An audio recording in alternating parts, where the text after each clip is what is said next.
پھر آپ نے سنا علی محمد خان صاحب کہتے ہیں بھائی بات چیت اس لیے نہیں ہو سکتی کہ معمول کے حالات ہی نہیں ہیں, بیرونی سازش ہے, امریکہ کے کہنے میں سب لوگ آئے ہیں تو رجیم چینج ہے, تو کیا بات ہو, کیوں بات ہو؟ جناب کامران مرتضیٰ صاحب درست نہیں فرما رہے, میرے چھوٹے بھائی ہیں مگر درست نہیں فرما رہے. اگر امریکی سازش ہوتی تو ہمارے بھی کوئی حالات اچھے ہوتے ہیں, ان کی طرح کے حالات ہوتے, تو ایسی کوئی بات نہیں ہے. ہمارا یہ اپنا وطن ہے, ہمارا اپنا ملک ہے, اور ہم کو اتنا ہی پیارا ہے جتنا ان کو ہو سکتا ہے یا کسی اور کو ہو سکتا ہے. اور اس ملک میں ہم کبھی بھی کمپرومائز کرنے کے لیے تیار نہیں ہیں. مذاق کی بات تو اپنی جگہ پہ, مگر یہ ملک جو ہے, ہمارے تو بچے بھی ادھر ہی رہتے ہیں, ہمارے بچے کسی اور ملک میں نہیں رہتے, تو ہم امریکنز کے یا کسی اور کی جو نا وہ سازش کا شکار نہ ہوں گے, نہ ہو سکتے ہیں. آپ اس کو امریکی سازش کا رنگ دیتے ہیں, آپ کی مرضی ہے. آپ نے فوج کو بھی اس میں انوالو کر لیا تھا, وہ آپ کی مرضی ہے, آپ جو مرضی کہیے. مگر انفیکٹ جو ہے نا یہ آپ اپنے وزن سے گرے تھے, اور ہم کو جو ڈر لگتا ہے کہ ہم کہیں اپنے وزن سے نہ گر جائیں. اپنے وزن سے مراد یہ ہے کہ یہ مہنگائی, ہم کو آپ سے کوئی خطرہ نہیں ہے, ہم کو اس مہنگائی سے خطرہ ہے, ہم اس کو کنٹرول نہیں کر پا رہے. میں اس کو ایڈمٹ کرتا ہوں, میں اس کو ایکسیپٹ کرتا ہوں, میں یہ اس کو اپنی غلطی, اپنے فالٹ کے طور پہ مان رہا ہوں. مگر ہم کو اس سے اگر کسی چیز سے خطرہ ہے تو صرف مہنگائی سے. اچھا, لیکن اب بھٹی صاحب اب یہ بتائیں, دیکھیں آپ کو علی محمد خان صاحب کے جواب سے اندازہ ہو گیا, اگر اندازہ خیر میں ویسے بھی ہے جو کہ ظاہر اس وقت جو ماحول چل رہا ہے, خاص طور میں عمران خان صاحب کے جو بیانات ہیں کہ ایسا میں نے تو پروگرام کا آغاز یہاں سے کیا کہ ایک وشفل تھنکنگ ہو سکتی ہے, لیکن ایسا ہونے والا ہے نہیں کہ جناب سب بیٹھے ہیں کہ چلیں اکانومی اور سارا کچھ. اب مسئلہ یہ ہے, پھر میں علی محمد خان صاحب سے بھی سوال پوچھوں گا کہ بھائی آج علی محمد خان صاحب کہہ رہے ہیں حالات غیر معمولی, ان سے بات اس لیے نہیں ہو سکتی کہ بھائی ان کو امریکہ لایا ہے تو یہ تو رجیم چینج ہے.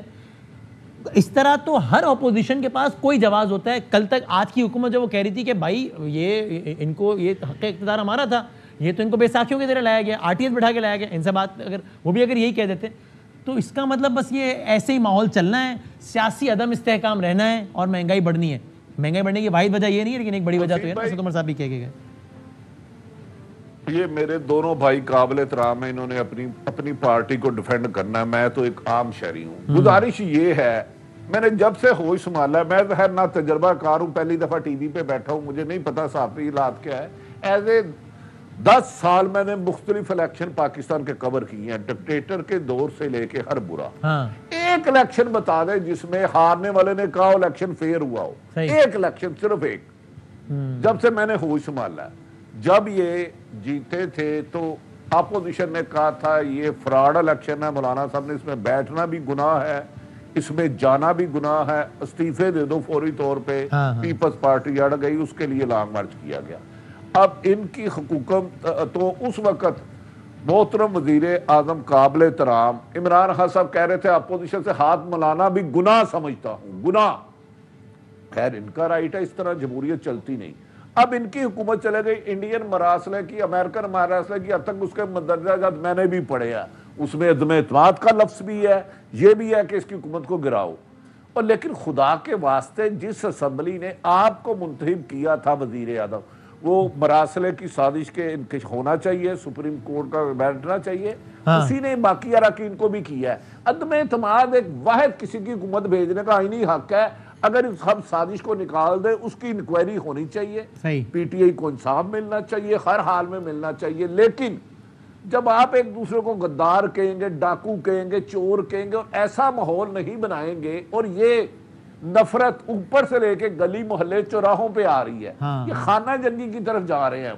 ہم سب سے پہلے پاکستانی ہیں. قابل احترام میرا بھائی علی محمد پی ٹی کا ہے, کامران صاحب ہمارے بھائی سپریم کورٹ کے رہے ہیں, انہوں نے ہماری ایک دفعہ بڑی مدد کی تھی جب ہم صحافی کرائسس میں آ گئے تھے. تو میرا موقف یہ ہے کہ سیاسی اختلافات اپنی جگہ ٹھیک بھی ہوں گے, لیکن اس وقت اس ملک میں جیسے مجھے حکومت کی پلاننگ ہے, مجھے خدشہ ہے عمران خان کو مارا جا سکتا ہے, اسے گرفتار کیا جا سکتا ہے. میں ایک رپورٹر ہوں نا, پھر اللہ تو رحم کرتا ہے, ہم رحم کرنے والے کام نہیں کرتے. اللہ رب العالمین ہے, کل کائنات کا رب ہے, اس کو اونگ بھی نہیں آتی. اب لیکن یہ سٹیج آ گئی ہے کہ حکومت, میں تو کہتا ہوں کامران صاحب اپنی پارٹی کے لیڈر کو کہیں آپ عمران خان صاحب کے پاس جائیں, آئیں بیٹھے, اگر کوئی الیکشن کرانا ہے, لیکن وہ تو نہیں ہے نا موڈ میں کہہ دیا انہوں نے. علی ٹھیک ہے, پوائنٹ آ گیا آپ کا. علی محمد خان صاحب نے یہ بتایا نا سر, آپ نے کہا کہ بات اس لیے نہیں ہو سکتی معیشت کے حوالے سے بھی کہ حالات معمولی نہیں ہے. سر پوائنٹ یہ ہے کہ یعنی معاشی حالات کا دگرگونا یہ ایک فیکٹ ہے نا, پیٹرول 30 بڑھ کے ایک فیکٹ ہے.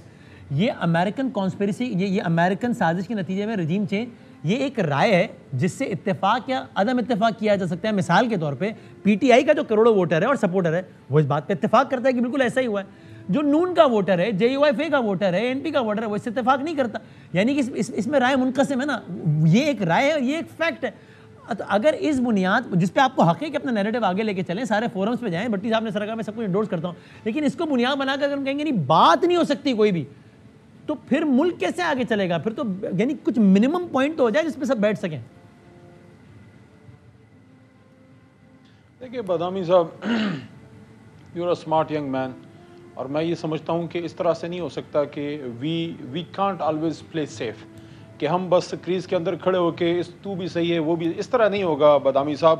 وی have to I am not seeing کہ آپ سائڈز لیں یا کوئی سائڈ لے, لیکن حق کو حق کہیں. دیکھیں یہ بات اس پہ ہو سکتی ہے کہ اگلا الیکشن کب ہو, اس کی موڈیلٹیز کیا ہوں, اور فوری طور پہ اس کی ڈیٹس اناؤنس ہوں. لیکن ان کے ساتھ بیٹھ کے یہ کہنا کہ ان کے ساتھ بیٹھ کے ہم کوئی چارٹر آف اکانومی بنائیں, تو this should be very wishful thinking. اس کی ریزن یہ ہے, میں دوبارہ یہ بات کر رہا ہوں, بالکل غلط ہے اس طرح سے پیٹرول پرائسز کو اس طرح سے بڑھانا یا اس طرح سے بجلی کی پرائسز بڑھانا, لیکن یہ ایک مشکل ہے, لیکن ایک سانحہ ہوا ہے میرے بھائی. 75 سال بعد اس ملک میں ایک اور سانحہ ہوا ہے. سانحہ یہ ہے کہ ہم سمجھتے ہیں کہ ہمارا ملک آزاد ہے, لیکن آپ کو اتنی بھی آزادی حاصل نہیں ہے کہ آپ اپنے عوام کے مفاد میں جا کے روس سے جو ہندوستان جو دم چلا ہے امریکہ کا, وہ جا کے ادھر سے جو ہے وہ ڈیل کر کے آ جاتا ہے, اپنا سستا تیل. اچھا علی بھائی چلے میں آپ سے سوال پوچھوں, اس پہ آپ نے اپنا اوپینین دے دیا نا, کیونکہ ہمیں غلامی کی عادت ہے, کیونکہ ہم نے غلام رہنا ہے. آپ کو کل جب بادامی صاحب میرا سوال سن لیں, بہت بڑا المیہ ہے علی اس صاحب ملک کے لیے. سنیں میری بات, مجھے اپنا ٹائم دے دیں, آپ اس سے آپ سے ہی سوال کر رہا ہوں. نہیں آپ اس سے ایگری نہ کریں نا, میں ڈس ایگری نہیں کر رہا, سوال کر رہا ہوں. ٹائم یوز نہیں کر رہا, نہیں میں آپ سے ہی سوال کر رہا ہوں آپ سے وسیم بادامی صاحب کے. سن لیں میری بات نا, خدا را. دیکھیں جب کرونا تھا, یہ امریکہ جس کے ہماری یہ جو یار لوگ جو سارے ادھر جو ہے یہ امپورٹڈ والے جو بیٹھے ہیں, جو اس کے غلام ہیں ذہنی طور پہ, وہ امریکہ نیگیٹو میں چلا گیا جی ڈی پی میں. یہ ساتھ میں پڑوس میں ہندوستان نیگیٹو میں چلا گیا, آپ کا جاپان اور جرمنی اور یو کے, یہ ملک آپ کا پازیٹیو میں چلتا رہا. عمران خان صاحب کی لیڈرشپ تھی. اس کے بعد پچھلے سال 5.5 کو ٹچ کیا, اور اس سال 6 کو ٹچ کرنے والا تھا. جی ڈی پی گروتھ ہمارا ملک ٹیک آف کر رہا تھا, ہر چیز میں ٹیک آف کر رہا تھا. یہ رجیم چینج صرف عمران خان صاحب کو گرانے کے لیے نہیں تھی, یہ پاکستان کو زمین بوز کرنے کے لیے تھی. اس لیے میں آپ کو یہ بات کر رہا ہوں کہ یہ عام حالات نہیں ہیں اس وقت. اس دلدل سے نکلنے کا واحد حل یہ ہے, کیونکہ اس کے چھینٹے ہر جگہ پڑ رہے ہیں. اس کے چھینٹے سیاسی آپ کا کہنا ہے بھائی یہ امریکی, ہمارے علاوہ سارے امریکی غلام ہیں. الیکشن پہ بات ساری اپوزیشن امریکی غلام ہے, ملک کا وقت مزید ضائع نہ کریں. کیونکہ جب کبھی اس ملک میں ایسا ہوا ہے, جب کبھی اس ملک میں جنون پولیٹیکل لیڈر کو دیوار سے لگایا گیا ہے, اس کی قیمت جو ہے ملک نے چکائی ہے. کل رات عمران خان صاحب نے بات کی, اس کا جو ہے زمین و آسمان ملا دیے گئے. عمران خان صاحب نے کوئی غلط بات نہیں کی, وہ اپنے ملک کے ساتھ کھڑے ہیں, وہ اپنی فوج کے ساتھ کھڑے ہیں. کل رات عمران خان صاحب نے یہ بات کی کہ اللہ کے کرم سے میرے ملک کی فوج ہے وہ تگڑی فوج ہے, اور انہوں نے یہ بھی کہا تھا کہ میرے ملک کے لیے عمران خان سے زیادہ میری فوج ضروری ہے. اس کے بعد لوگوں نے بات کا بتنگڑ بنایا. کیا آپ یہ سمجھتے ہیں کہ اس طرح سے عمران خان صاحب کی پاپولیرٹی کو جو ہے وہ خراب کیا جا سکتا ہے؟ فائنل ورڈ آپ بتا دیں کامران صاحب. عمران خان سب میں سے زیادہ محب وطن ہے. یہ بالکل غلط کیا گیا جو کل رات عمران خان صاحب کے خلاف جو غلط. عمران خان محب وطن ہے, جو غدار کہے گا میں اس کی مخالفت کروں گا, جو ملک کے لیے اپنے سر اور گھر کی آپ بازی کو بھی لگانے کسی کو غدار نہیں کہہ دینا چاہیے. اس کے خلاف اس طرح کی باتیں کی جا رہی ہیں. عمران خان محب وطن ہے, اور سب کی سیاست کے خلاف کریں, غدار نہ. جی یہ دلیل سننے کے لیے تیار ہی نہیں ہے. یہ ان کے علاوہ سارے چور ہیں, ان کے علاوہ سارے غدار ہیں, اور اگر یہ الیکشن ہار گئے تو وہ الیکشن جیلی ہوں گے. اچھا آپ جو نا وہ امریکن جو نا ہم پٹھو ہیں اور ہمارے ساتھ الیکشن پہ بات کرنے کے لیے تیار ہیں, اور اگر یہ ان پٹھوؤں سے پھر یہ الیکشن ہار گئے, پھر یہ کیا کریں گے؟ پھر یہ اسی روڈوں پہ ہوں گے, وہی کام کر رہے ہوں گے. بات یہ ہے کہ کہیں نہ کہیں پہ بیٹھنا پڑے گا. اس ملک میں کوئی غدار نہیں ہے. ایک گلہ یہ ہے کہ ہم ہمیشہ سے زیادہ ہم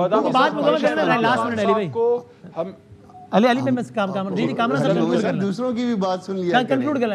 اگر یہ دوسروں کی بات سننے کا حوصلہ کر لیں تو شاید کوئی بات جو ہے نا وہ عمران خان صاحب, باقی چور ڈاکو فلانا, اس بات سے شاید کوئی آپ کو جو ہے نا بات سمجھ آنے لگ جائے. کوئی اس ملک میں غدار نہیں ہے. ہم اس ملک کے اسرائیل والے معاملے پہ آپ کے لیڈر فضل الرحمان صاحب بہت خاموش ہیں. اسرائیل پہ اف تک نہیں کی. میرا لیڈر عمران خان صاحب جم کے کھڑا رہا, اس نے کہا کہ اسرائیل کو ماننے کا سوال ہی پیدا نہیں ہوتا. میں کہتا ہوں اس معاملے پہ کم از کم فضل الرحمان صاحب کی حکومت کو لات مار کے باہر نکلیں. پرابلم یہ علی محمد صاحب کہ آپ لوگوں کو جو فیڈ کر دیا جاتا ہے وہی آپ نے جو نا سب نے بولنا ہوتا ہے. یہ آپ سب کا جو نا پی ٹی آئی کا مسئلہ ہے. مجھے بتائیں اس وقت مولانا فضل الرحمان صاحب کا اسرائیل کے معاملے پہ اگلنا ہوتا ہے کھلم کھلا بالکل کلیئر کٹ بیان آرام سے سن لیا کریں اور اس کا جواب. ٹھیک ہے چلیں پوائنٹ آ گیا, وقت ختم ہو گیا. بہت شکریہ تینوں مہمانوں کا, بہت شکریہ.